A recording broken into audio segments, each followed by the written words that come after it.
What's wrong with you people?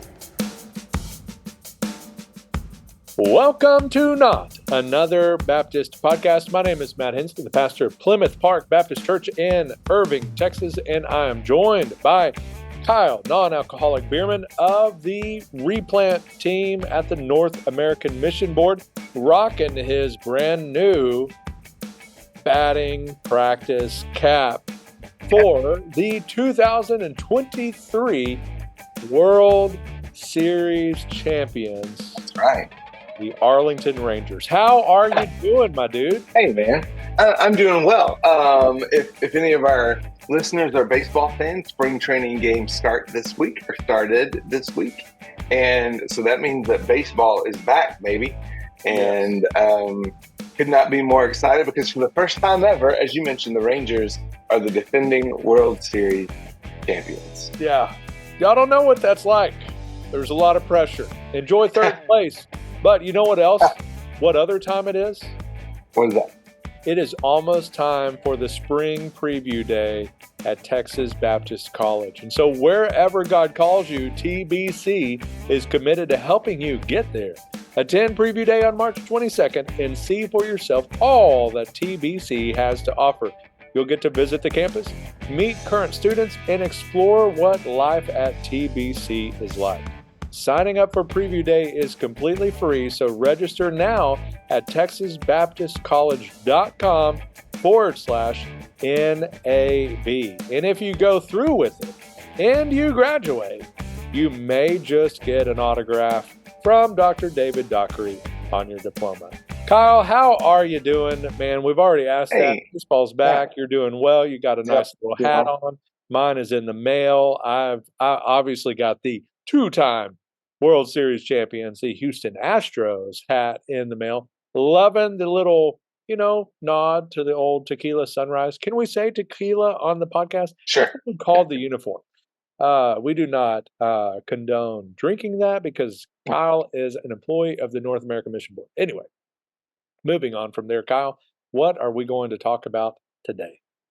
So anytime we talk about deacon ministry, things can always go a little interesting, right? Because almost every pastor has some sort of a horror story of something that has happened through a deacon ministry or a deacon meeting. But earlier this week, Mark Dance posted a wonderful article at Lifeway Research called "How Can Deacons Protect Pastors?" And so not all deacons are out to get their pastor fired, right? Not all deacons are out to make the pastor's life miserable. And in fact, a deacon ministry that's done well can actually be a protection and a buffer for the pastor. And so Mark gave just some really simple tips, but really effective tips to help deacons protect their pastors. Yeah.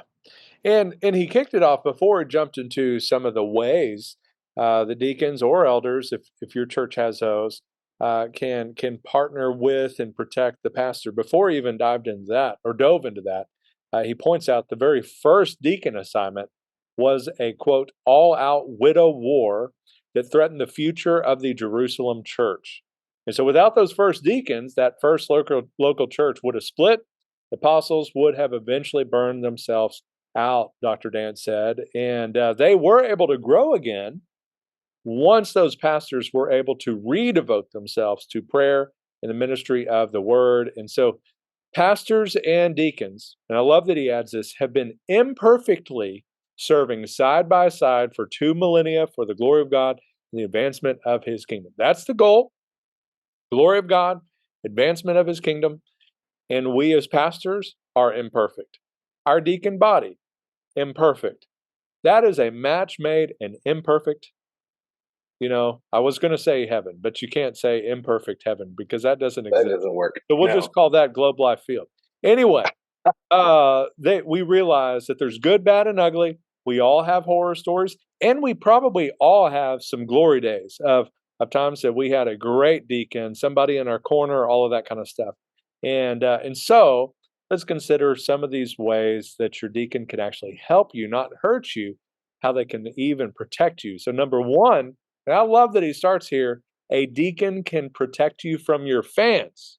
Now, we Ooh, might want to think, deacons just there to deal with your critics and your foes and all the people that, that just want to get under your craw, all of that kind of stuff. And he does delve into that, but it's also helpful to have a deacon to protect you from your fans. And so let's talk about that, Kyle. What does he even mean by fans? Is this just the people that like your ministry, that appreciate you? What is he talking about here? yeah.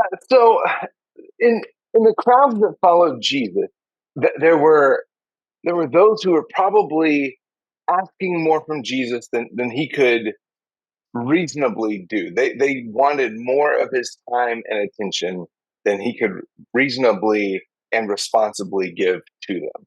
Um, and that's kind of what fans do, right? They're going to pursue you. Um, they're going to they're going to call you at times that it's not necessarily convenient. They're going to want to take up a lot of your time. But the thing about fans, and Mark points this out, is that they're often fickle. Yeah. So they love you until they don't. Yeah. And really there's no middle ground, right? And your fans will go from absolutely loving you to opposing you quickly as soon as they feel like their fandom is not being rewarded. You're not giving them enough, right? Yeah. Yep. Pastors don't need fans. We need friends. And local churches need their deacons to become faithful friends to their pastors. And so yeah, friends on the other hand will protect pastors from their fickle fans, Mark says. And so, great word here. Number two, on the flip side of that coin, is a deacon can protect you from your critics. Mm. And so he shares a story there at the beginning of this part about some deacons from First Baptist Orlando came to Dr. Jim Henry's home to pray for him. They told him, anybody who comes after you has to come through us first. Henry later said, those guys kept their word. Deacons have had my back for over 50 years. All right, so church critics, right? The typical person that we all have, the pastor police, as Mark Dance calls. How do deacons help ward that off? Yeah, they help because oftentimes, someone's gonna, if they have a problem with the pastor, they're not going to come to the pastor first of all, right? Wouldn't it be great if that's how it worked? If somebody who had any kind of an issue just like set up a meeting with you to talk about that. Um, Unfortunately, that's not how it works. Oftentimes, right? And so they're usually going to go to someone that they know has influence, and most churches that would be a deacon. And if they go and feel like they can stir something up among the deacon body, here's the reality: some of your critics aren't critics because they don't like what you're doing; they're critics because they enjoy the drama. Yeah, Sometimes that's the reality of it. But if you have deacons who, you know, wash that quickly, and if it's a legitimate concern, they should point that person to you, not have a secret meeting among the deacons and then come back to you later on. So if they will defend you in front of your critics, man, that's a buffer that will aid in ministry moving forward. all right. I got a confession to make. This number three, where it says a deacon can help protect you from demons. I scrolled real quickly and I saw where it said the 40 events for pastors around the country, and their number one prayer request was for their children. So I didn't see what came before that because I scrolled. And I was like, is Mark Dance really calling our demons our kids? But Children, obviously demons. that's not it. So yeah, he says he knew this would get some attention. So demons are fallen angels who live to terrorize the church as well as those who lead there. Satan is the chief executive demon who strategically targeted pastors before the fires of Pentecost even died down. And so he not only has you, pastor, in your crosshairs, Mark says, he also has your wife and kids in the crosshairs. So let's talk about that a little bit. So raise some eyebrows there with the demon thing. Kyle, what's he talking about? He's talking about the spiritual warfare that we face, and the fact that deacons can provide a buffer, not just against critics, but they can provide a buffer of prayer. And so that is praying for you before each worship service or whenever is most convenient for them. And then he even encourages pastors to selectively recruit one or two intercessors on a rotation, and that they will spend time in prayer, really throughout the week for the pastor, for the church, to protect them from not protect them from spiritual attack, because we know those things come, but protect them from the influence of those spiritual attacks, I would think. All right, and finally, and perhaps even most importantly, number 4, a deacon can help protect you from yourself.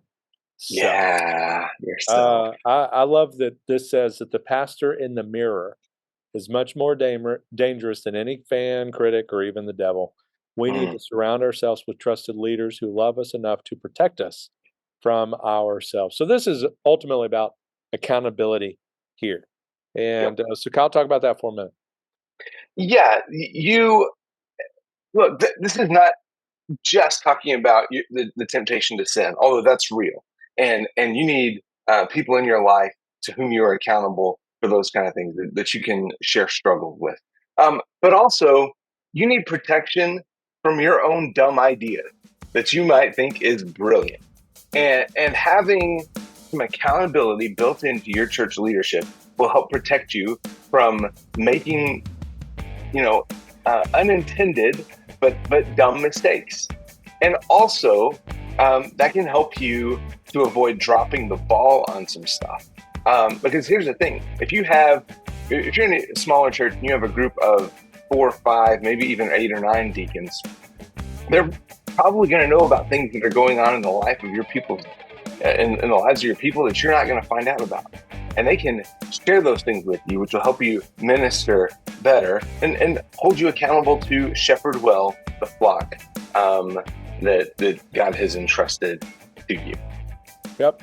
All right. So in Mark's experience of pastoring churches for 3 decades, he sensed that his deacons felt a sense in privilege to protect their pastor, and that ultimately helped him fulfill his calling and allowed them to fulfill their own. So Kyle, appreciate you, and sorry you don't really kind of have a deacon, anymore in your corner, because you're kind of doing your own thing, wearing your Texas Rangers hat and whatever, traveling the globe, talking about International Harvester. Anyway, Kyle, appreciate you. And if you are a deacon listening to this, encourage your pastor. Be in his corner, root for him, cheer for him, keep him accountable, encourage him, all of that, because you can protect him from his fans, his critics, demons, and himself. Have a great day, and may your coffee be as black as night and as bold as the gospel we declare.